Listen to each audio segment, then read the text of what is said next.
오늘 사도행전 말씀을 중심으로 교회를 교회에 되게 하는 성도. 늘 기도 제목이고 또 늘 고민인 그런 주제이고 또 늘 소망이 되는 주제가 되기도 하고 또 늘 가슴 아픈 주제가 되는 말씀이기도 합니다. 이 말씀을 통해서 우리가 함께 은혜를 나누며 또 하나님께서 지금 우리 교회에게 우리 성도들에게 주시는 말씀을 함께 들었으면 좋겠습니다. 과거에는 내 몸은 내가 잘 알아 이렇게 말하는 분들이 많았습니다. 물론 병원에서 검사를 받는 비용이 부담스럽기도 했지만 자기 자신에 대한 지나친 확신이 너무 컸던 것도 사실입니다. 내 건강은 내가 잘 알아. 그러니 아무 말도 하지 마십시오.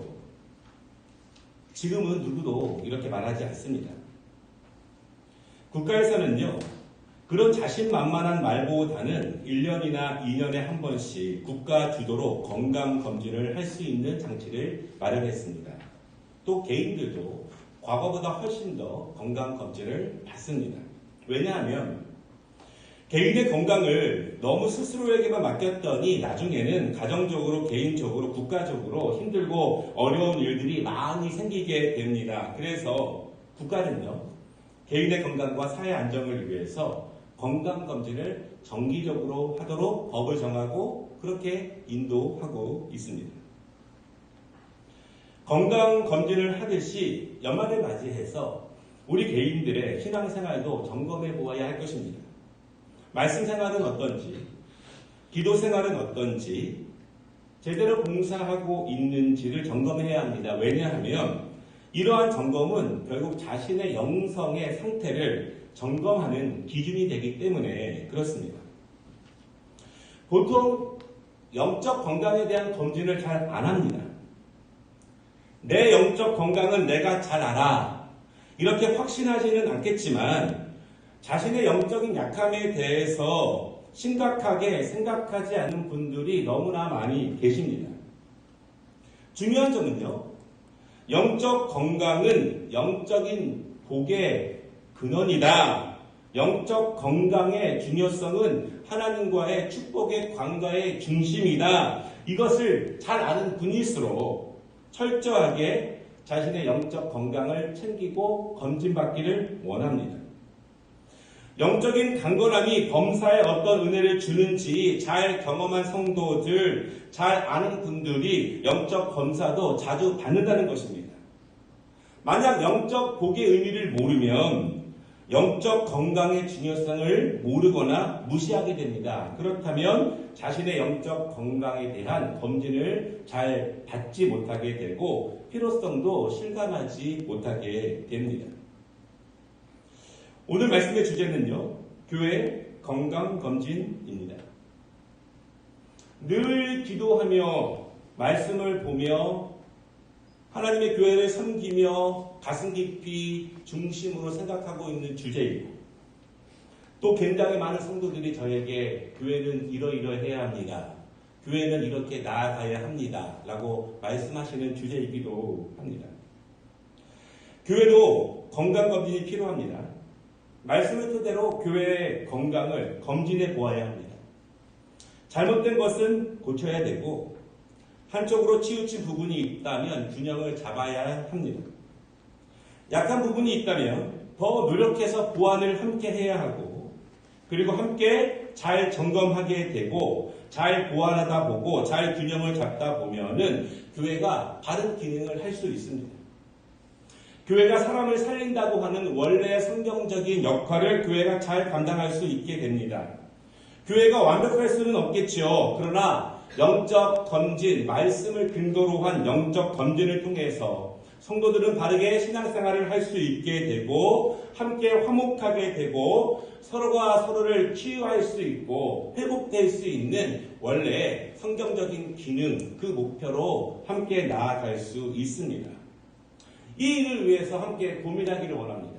누구의 고민이 아니라 모두의 고민이 되기를 원하고 누구의 기도가 아니라 모두의 기도가 되기를 원하고 누구의 힘이 아니라 모두의 힘과 또한 모두의 노력을 통해서 한뜻과 한마음으로 하나님을 함께 섬기고 우리가 함께 교회를 통해서 하나님의 크신 은혜를 누릴 수 있는 그러한 교회를 함께 세워가기를 간절히 원합니다. 개인의 건강검진을 아무리 강조해도 지나치지 않는 것처럼 교회의 건강을 아무리 강조해도 지나치지 않습니다. 왜냐하면 교회는 우리의 영적 양육을 위한 가정입니다. 교회는 우리의 영적인 건강을 검진하고 또한 연약한 부분들을 치유하는 병원이 되기도 합니다. 또한 영적인 하나님의 자녀들이 함께 예배하며 나아가고 모든 형제 자매가 서로 힘을 주고 서로 격려하고 그 안에서 회복함을 얻으며 그 안에서 그리스도의 사랑을 누리게 하는 굉장히 중요한 장소가 되기 때문에 교회의 건강은 너무너무 중요합니다. 특별히 12월을 맞이해서 그리고 예수님의 오심을 기다리는 대림절을 준비하면서 교회가 교회되기 위해서 성경은 무엇이라고 말하는지를 함께 생각해 보기를 원합니다. 이 말씀을 통해서 내가 교회의 회원으로서 어떻게 교회를 바로 세워갈 수 있을까? 성경이 말씀하고 있는 교회의 본래 모습을 위해서 내가 어떻게 참여하고 어떻게 교회의 건강을 위해서 함께 기도할 수 있을까? 이것을 함께 생각해 보기를 원합니다.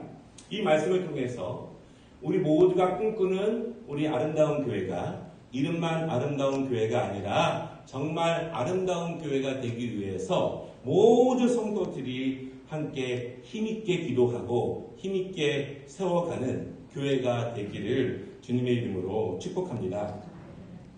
첫 번째 말씀은요, 교회의 정의, 부름받은 성도입니다.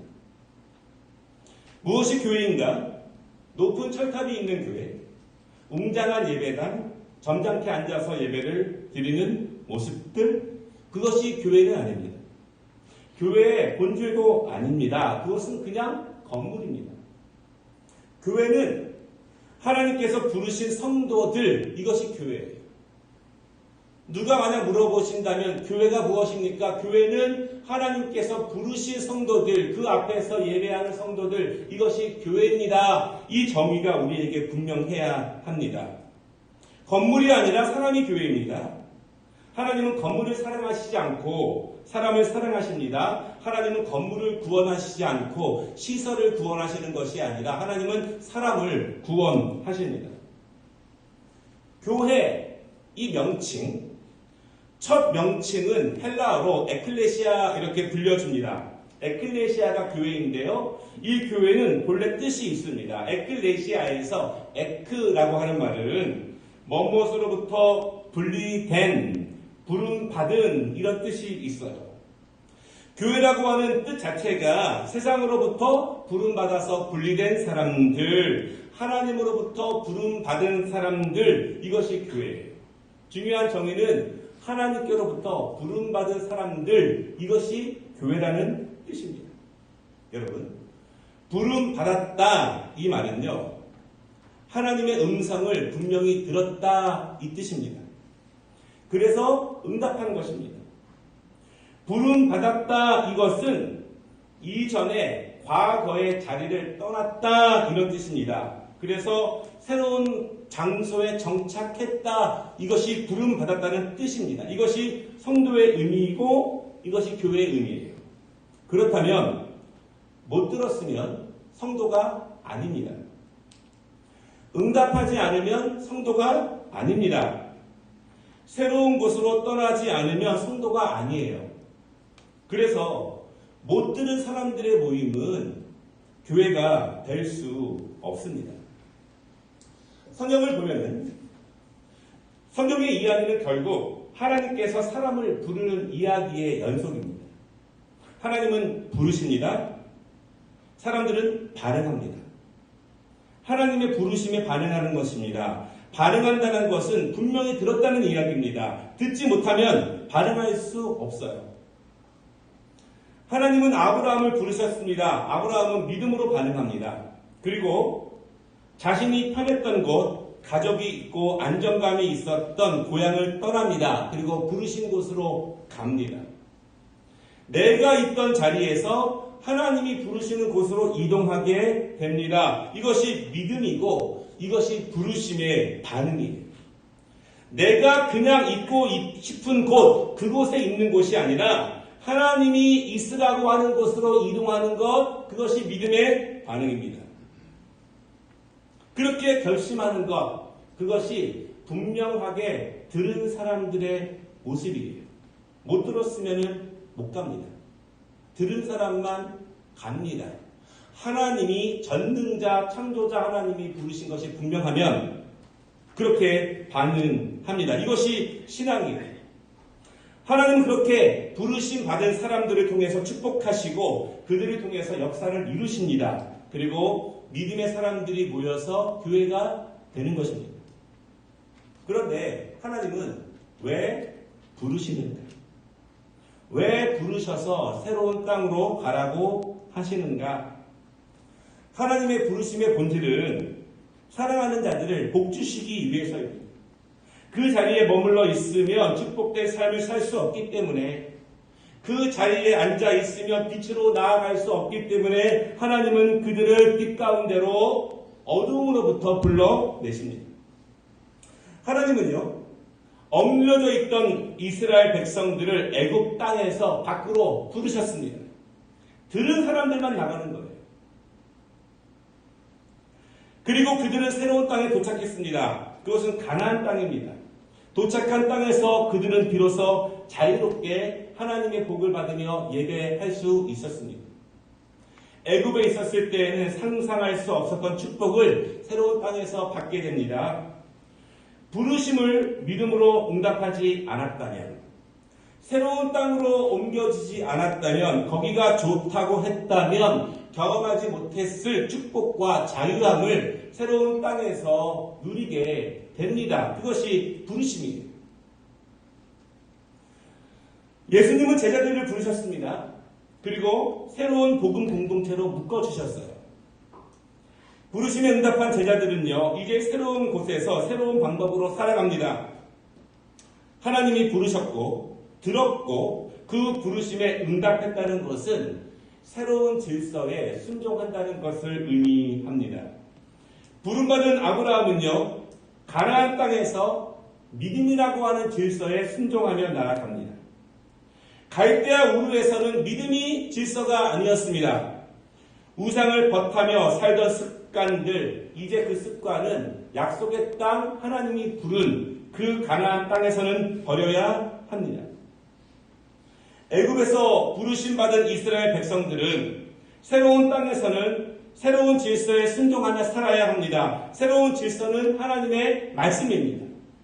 애굽에서처럼 노예 근성과 연약한 모습으로 살아갈 수 없습니다. 하나님의 부름을 받은 성도들은 새로운 질서에 순종합니다. 왜냐하면 새로운 질서 안에 하나님의 진정한 축복이 있다는 것을 알기 때문에 그렇습니다. 이제는 내가 주관하는 질서가 아니라, 죄의 질서가 아니라 말씀이 주관하는 질서가 됩니다. 성령님께서 주관하시는 질서가 됩니다.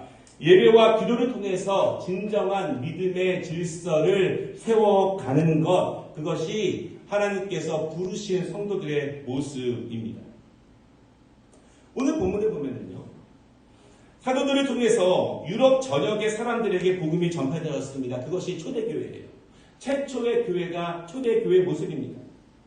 하나님은 굉장히 다양한 사람들을 부르셨습니다. 나와 똑같은 사람들을 부르신 것이 아니에요. 인종이 다릅니다. 신분이 다릅니다. 국적이 다른 사람이에요. 문화가 다르고 자라온 환경이 다르고 종교가 다르고 가치관이 다른 사람들을 부르셨습니다. 모두가 똑같을 수가 없어요. 다 달라요. 하나님은 그들을 부르셨는데 그들은 하나님의 부르심에 복음에 응답합니다. 그리고 그들이 교회를 세워 나아갑니다. 모두가 각기 다른 사람들, 틀린 사람들이 교회를 세워갑니다. 그들은 하나님의 부르심에 응답했고요. 새로운 신분을 받아들입니다. 그리고 새로운 질서를 받아들입니다. 드립니다. 이제는 자기를 스스로 주관하게 하는 것이 아니라 자신의 가치관과 전통적인 모습으로 주관하는 것이 아니라 성령께서 자신을 인도하시는 말씀이 그에게 새로운 질서가 되고 믿음이 새로운 질서가 됩니다. 그래서 그들은요, 초대교회 성도들은요, 세상 사람들이 보기에는 정말 이상한 행동을 해요. 부르심을 받은 성도들은 자신을 헌신합니다. 자기가 솔선수범합니다. 자기를 희생합니다. 자기의 주장을 포기합니다. 왜 그렇게 할까요? 새로운 질서이기 때문에 가능합니다. 왜 그렇게 할까요?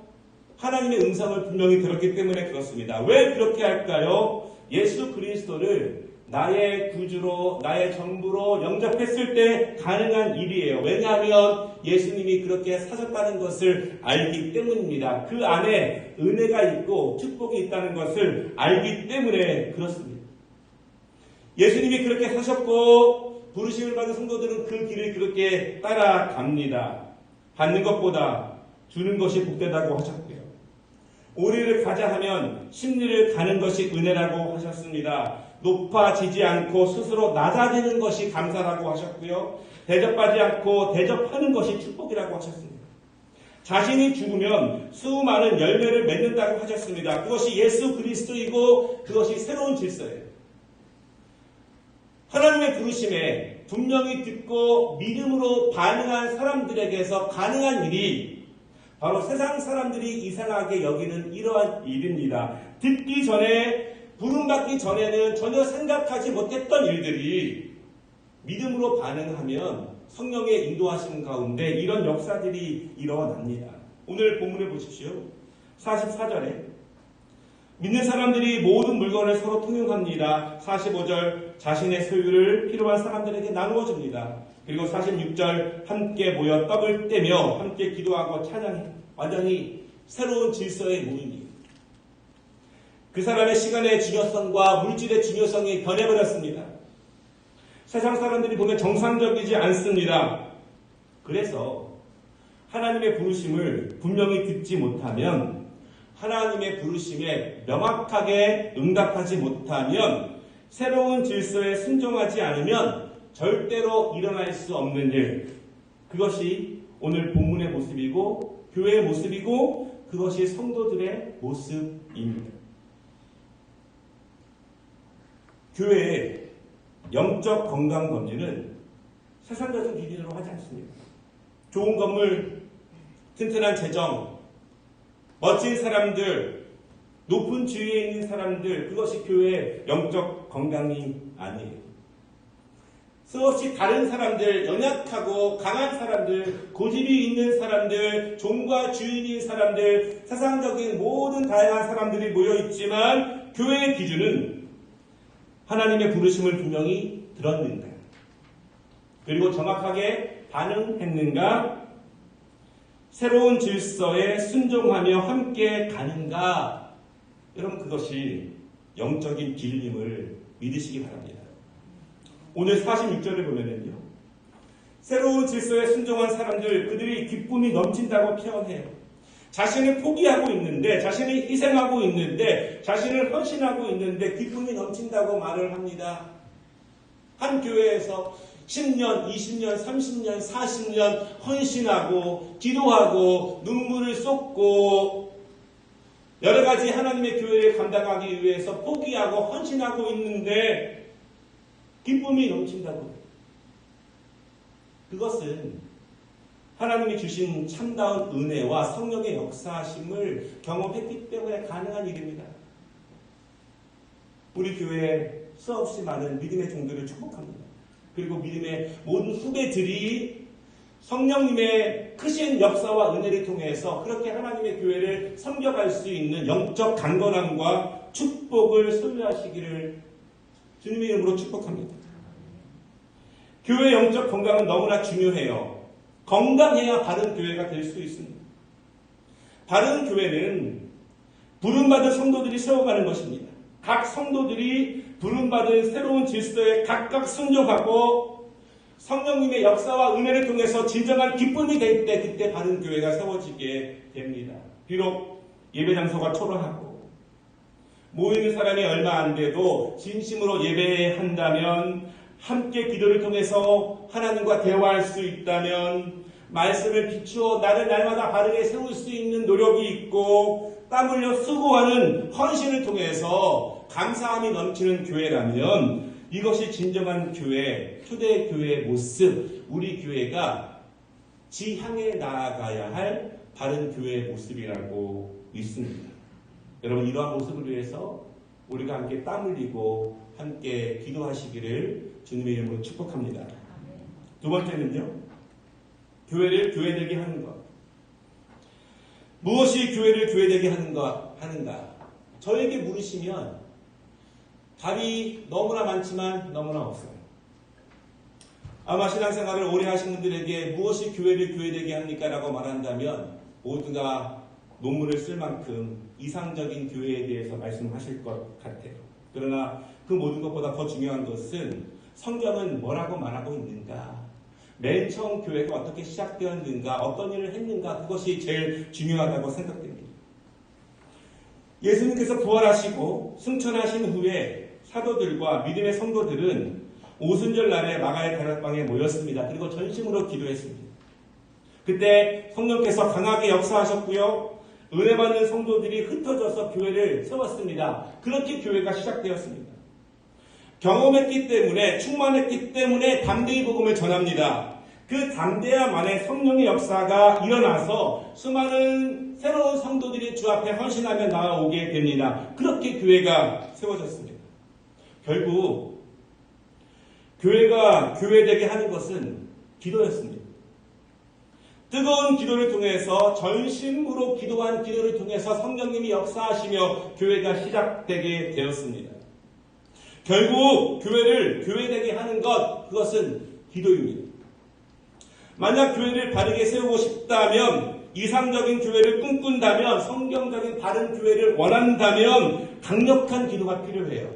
내가 그 기도의 사람이 되어야 하고 내가 그 기도의 일꾼이 되어야 할 것입니다. 왜냐하면 교회는 기도로 시작되었고 기도 외에는 다른 방법이 없기 때문이에요.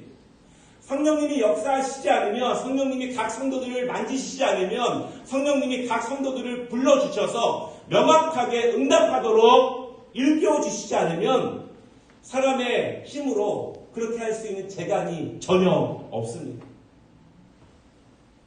권면한다고 될 일이 아니더라고요. 말씀을 몇 년 들었다고 해결될 수 있는 일이 아니더라고요. 성령께서 만져주시고 붙잡아주시고 감동 주시고 역사하셔야 그 기도를 통해서 교회가 새로워지고 바로 설 수 있습니다.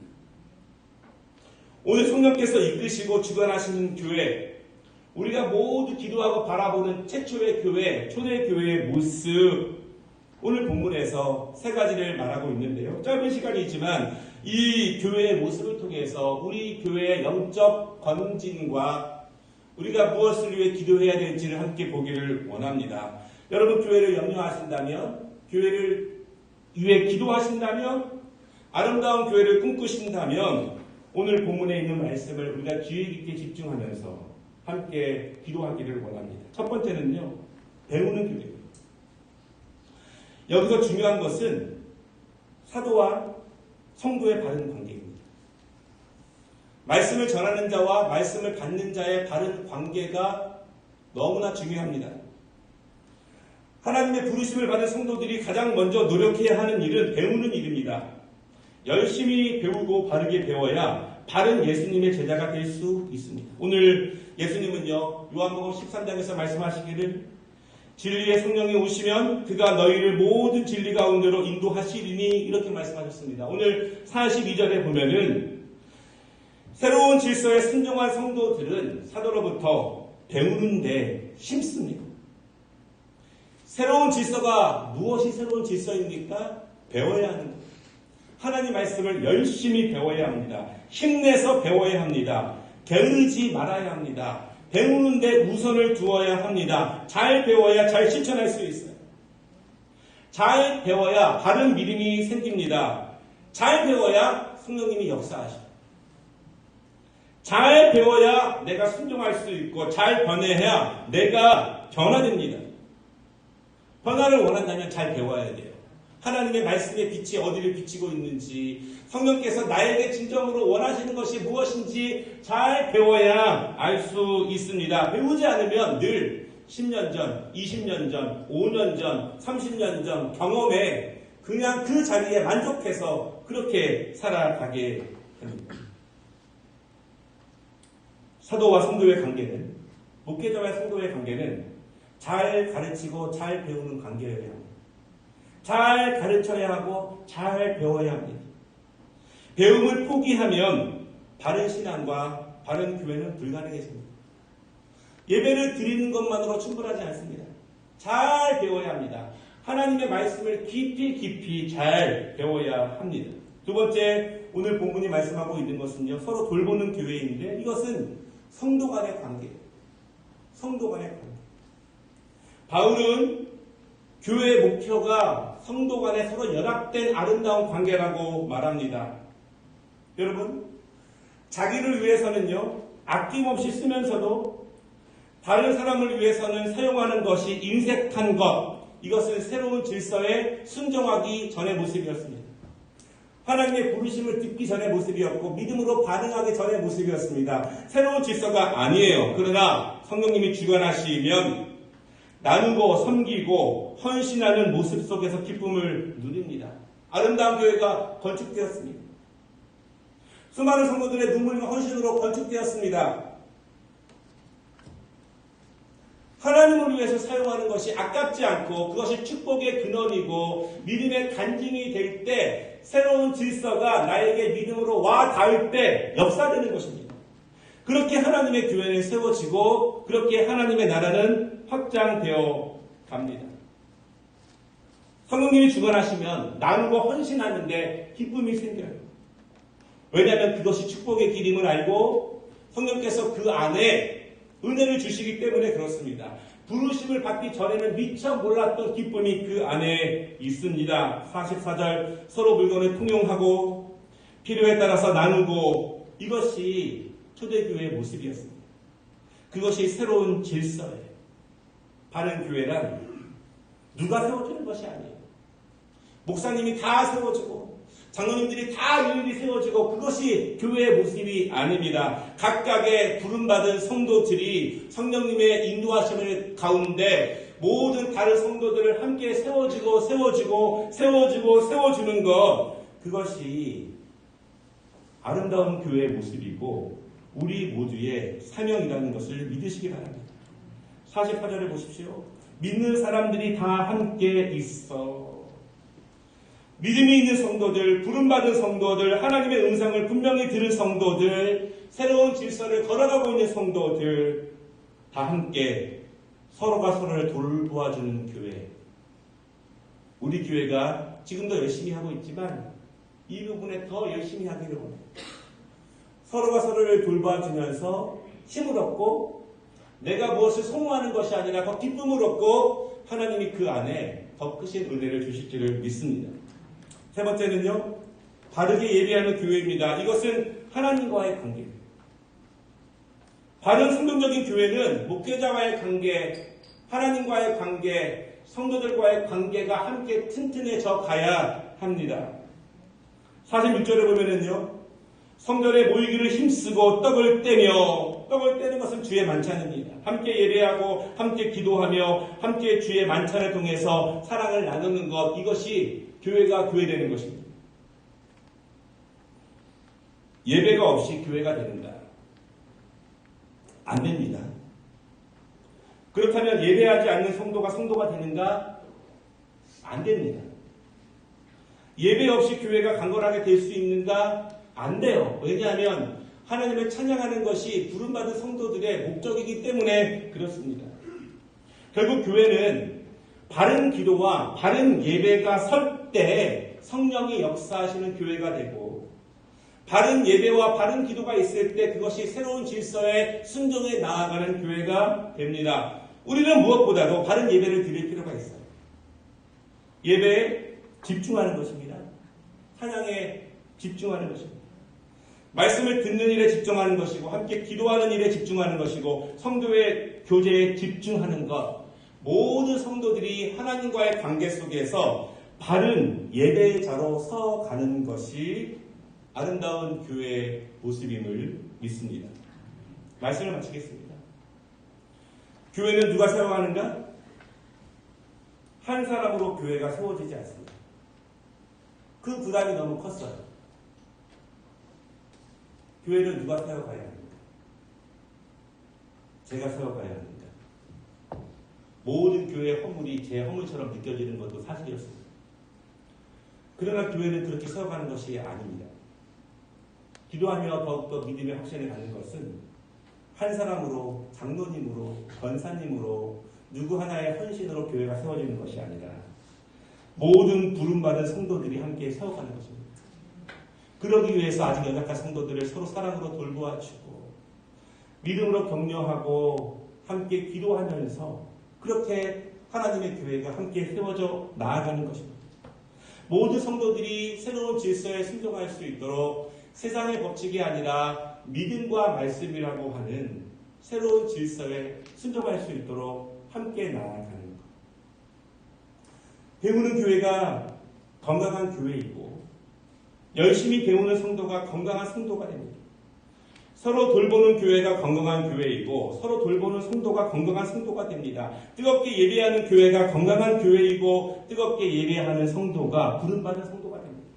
오늘 말씀을 보면은요, 42절과 46절에 힘쓰다 이 단어가 2번 강조돼요. 교회가 교회에게 하는 것은 누가 해주는 것이 아니라 각각 부름받은 성도들, 믿음으로 반응하는 성도들이 힘쓰는 거예요. 자동적으로 되지 않습니다.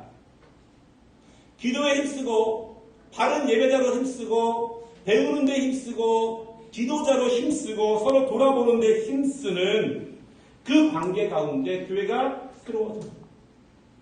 목회자와 성도들은 배움 가운데 존경과 존중을 가져야 합니다. 성도들은 서로 사랑으로 함께 회복시키고 용기를 주고 용서하며 힘을 얻는 것이고 예배와 기도를 통해서 하나님과 바른 관계를 가져가면서 그렇게 교회가 교회됩니다. 새벽기도 때 보면은요, 요일마다 통성으로 기도하는 제목들이 있어요. 화요일 날은 항상 우리 교회와 영적 리더십을 위해서 기도합니다. 그때 제가 늘 기도하는 게 이거예요. 하나님, 아름다운 교회가 진짜 아름다운 교회가 되게 해주세요. 바라기는 우리 모든 성도들이 함께 하나님의 부름받은 성도로서 함께 기도하며 하나님의 교회를 함께 세워가며 이 아름다운 교회를 통해서 주실 하나님의 축복을 함께 기대하며 함께 누릴 수 있는 우리 교회가 되기를 주님의 이름으로 축복합니다.